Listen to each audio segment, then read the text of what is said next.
بسم اللہ الرحمن الرحیم صلی اللہ علی محمد صلی اللہ علیہ وسلم. عن عبد الله بن عمرو رضي الله عنهما أن رسول الله صلى الله عليه وسلم قال قد أفلح من أسلم ورزق كفافا وقنعه الله بما آتاه رواہ مسلم حدیث نمبر 2426. حضرت عبداللہ بن عمرو رضی اللہ عنہما روایت کرتے ہیں کہ نبی پاک صلی اللہ علیہ وسلم نے ارشاد فرمایا کہ وہ شخص کامیاب و بامراد ہو گیا جس نے اسلام قبول کر لیا اور اسے بقدر ضرورت روزی مل گئی اور اللہ اسے اپنے دیے پر قانع بنا دے.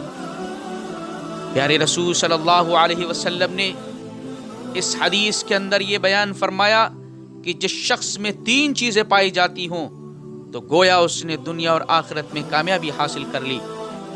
دنیا میں امن و سکون اور آخرت میں جنت نعیم کا وہ حقدار و مستحق بن گیا.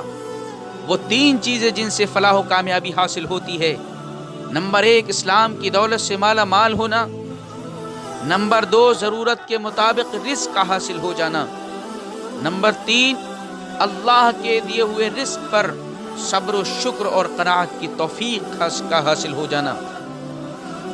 یقیناً فلاح و کامیابی آخرت میں اللہ کی مغفرت و رحمت کا حصول ہے.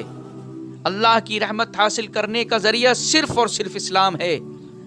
اگر بدقسمتی سے انسان کا دامن دولت اسلام سے خالی رہا تو پھر دنیا بھر کے خزانے بھی اسے آخرت کی کامیابی سے ہمکنار نہیں کر سکتے، بلکہ دنیا سے آنکھیں موند لینے کے بعد عذاب الہی کے شکنجے میں کس دیا جائے گا اور جہنم رسید کر دیا جائے گا، اور اس طرح یہ ناکام ترین انسان ہوگا.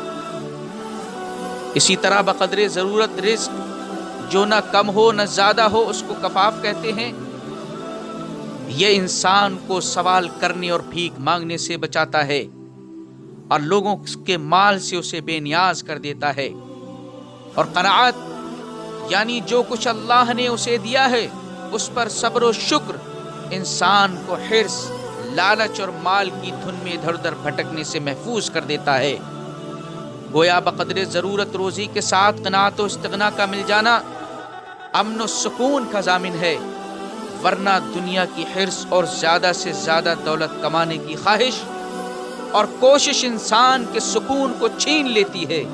ایک دوسری روایت میں پیارے نبی صلی اللہ علیہ وسلم نے ارشاد فرمایا طوبى لمن هدي الى الاسلام وكان عيشه كفافا وقنعا رواہ الترمذی حدیث نمبر 2349.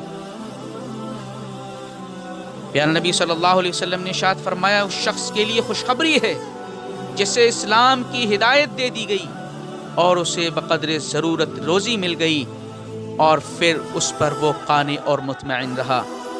ہم دیکھتے ہیں کہ انسانی خواہشات سمندر سے زیادہ گہری اور زمین و آسمان سے زیادہ وسیع ہیں. یقیناً خوش نصیب ہے وہ لوگ جو اسلامی تعلیمات پر عمل کرتے ہوئے خواہشات کے تلاطم خیز موجوں میں قناعت پسندی کی زندگی گزارتے ہیں اور ناشکری اور بے صبری اور حرص و ہوس سے دوری اختیار کیے ہوئے ہیں. آج کے دور میں ہر شخص سکون و اطمینان کا متلاشی ہے. دولت و شہرت اور ہر قسم کا آرام ہونے کے باوجود دل کو قرار نہیں، روح کو سکون و چین نہیں، بے چینی اور اضطراب کی کیفیت ہے، دل اداس ہے، دماغ پریشان ہے. ہر شخص سکون کی تلاش میں مارا پھر رہا ہے. سکون اور اطمینان قلب ایک بہت بڑی اللہ رب العزت کی نعمت ہے. ہر دور میں انسان کی یہ خواہش رہی ہے کہ اسے ذہنی سکون اور دل کا اطمینان حاصل ہو جائے. اس سکون کو انسان نے جگہ جگہ تلاش کیا. کسی نے دولت و شہرت کو سکون کی وجہ قرار دیا تو کسی نے طاقت و عزت کو سکون کا سبب سمجھا.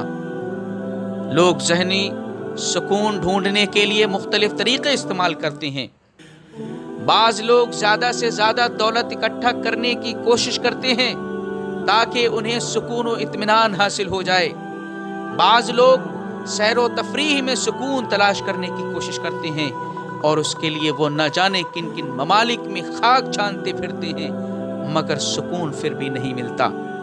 بہت سارے بد نصیب تو ایسے بھی ہوتے ہیں جو موسیقی، شراب، جوا، نیند آور دواؤں اور حتیٰ کہ غلط کاریوں میں بھی سکون تلاش کرنے کی کوشش کرتے ہیں، لیکن جیسے ہی اس عارضی تفریح کا اثر ختم ہوتا ہے تو یہ پہلے سے بھی زیادہ غمگین ہو جاتے ہیں۔ الغرض کوئی عیش و عشرت کو سکون سمجھتا ہے تو کسی نے رسالوں، کتابوں میں سکون تلاش کرنے کی کوشش کی، کسی نے باغات میں جا کر درختوں، پودوں اور پھولوں کے رنگ و بو میں سکون تلاش کرنا چاہا، تو کسی نے کھیل و کود اور جدید تفریحی آلات کے ذریعے سکون و اطمینان پانے کی کوشش کی۔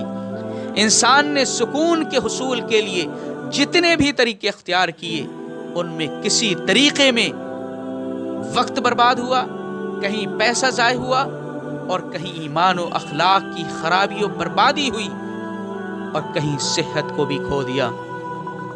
دراصل سکون انسان کے اندر ہوتا ہے، اور جو شخص اندر سے خوش اور مطمئن ہوتا ہے وہ اپنے باہر کے لیے بھی سکون اور مسرت کا سامان پیدا کر لیتا ہے۔ سکون و اطمینان کا سرچشمہ انسان کی اپنی ذات میں پوشیدہ ہے۔ یہ الگ بات ہے کہ انسان نے دریاؤں کے سینے چیر دیے، پہاڑوں کے دامن اکھیڑ دیے، مگر اپنے قلب کے اطمینان کی دوا نہ ڈھونڈ پایا۔ سکون اور اطمینان قلب اللہ کی وہ خاص نعمت ہے جسے دولت سے نہیں خریدا جا سکتا۔ اطمینان اور سکون دل کا راز ذکر الہی میں ہے۔ الا بذکر اللہ تطمئن القلوب، لوگوں آگاہ ہو جاؤ کہ دلوں کا اطمینان و سکون تو اللہ کے ذکر میں ہے۔ سکون قناعت پسندی اور اللہ کی عطا کردہ چیزوں پر راضی دینے میں ہے۔ مال کے حرص و لالچ سے کبھی سکون نہیں ملتا۔ دنیا کے سارے ساز و سامان سکون کا ذریعہ نہیں ہے۔ آج ہم قناعت سے دور ہوتے جا رہے ہیں، اسی لیے ہماری اکثریت تنگی رزق کی شکایت کرتی نظر آ رہی ہے۔ قناعت پسندی تنگ دستی کے بھنور میں خود کو سنبھالے رکھنے کا بہترین ذریعہ ہے۔ اسی طرح معاشرے میں رشوت، دھوکہ دہی اور لوٹ مار کا بڑھتا رجحان بھی قناعت سے دوری کا نتیجہ ہے۔